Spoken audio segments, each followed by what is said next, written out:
ঢাকার রাস্তায় ট্রাফিক আইন ভাঙা অনেকের কাছেই এক ধরনের চলতি অভ্যাস। লালবাতি অমান্য, উল্টো পথে চলা, অবৈধ পার্কিং, স্টপ লাইনের বাইরে গাড়ি থামানো, এসব যেন নগর জীবনের নিত্যদিনের দৃশ্য। কিন্তু এবার বদলে যাচ্ছে পুরো চিত্র। ঢাকার সড়কে এখন শুধু ট্রাফিক পুলিশ নয়, নজর রাখছে কৃত্রিম বুদ্ধিমত্তা বা এআই।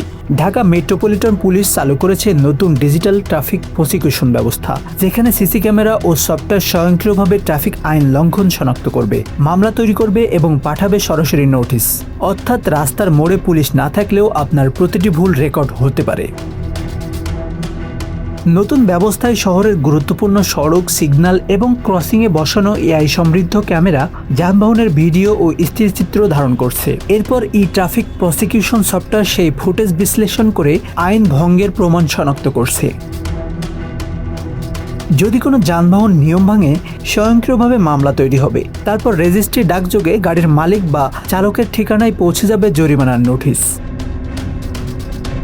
এখানে সবচেয়ে বড় পরিবর্তন হলো পুরো প্রক্রিয়ায় মানুষের হস্তক্ষেপ অনেকাংশে কমে যাচ্ছে। ফলে তাৎক্ষণিক দর কষাকষি, প্রভাব খাটানো বা অনিয়মের সুযোগ কমে যেতে পারে। কিন্তু এর সঙ্গে বাড়ছে দায়বদ্ধতাও। নোটিশ পাওয়ার পর জরিমানা না দিলে শুধু জরিমানা নয়, সমন এমনকি গ্রেপ্তারি পরোয়ানাও জারি হতে পারে। অর্থাৎ ট্রাফিক আইন লঙ্ঘন এখন আর ছোটখাটো বিষয় হিসেবে দেখার সুযোগ কমছে। এই ডিজিটাল নজরদারি ব্যবস্থার আওতায় আসতে লালবাতি অমান্য, উল্টো পথে গাড়ি চালানো, অবৈধ পার্কিং, যত্রতত্র যাত্রী ওঠানামা এবং ট্রাফিক ব্যবস্থায় বাধা সৃষ্টি করা সহ নানা অপরাধ।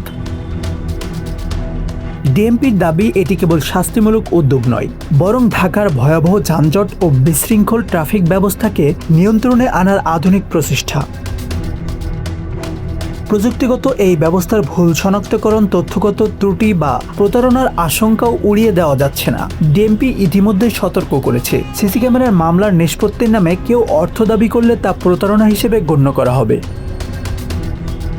আসানুর রহমান মিঠু, বাংলা অ্যাফেয়ার্স।